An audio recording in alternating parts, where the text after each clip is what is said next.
Okay, Mrs. Matthews, this is how you can find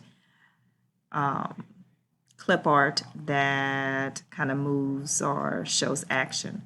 So you go to Google, type in what you're looking for. I'll type in the word new. Then I will click on images, and then there's a bunch of news. So to figure out which one shows has action, you click on tools, then you click on type, then you click on GIF. And then it should have basically a bunch of clip arts that have movement. So that's a new one.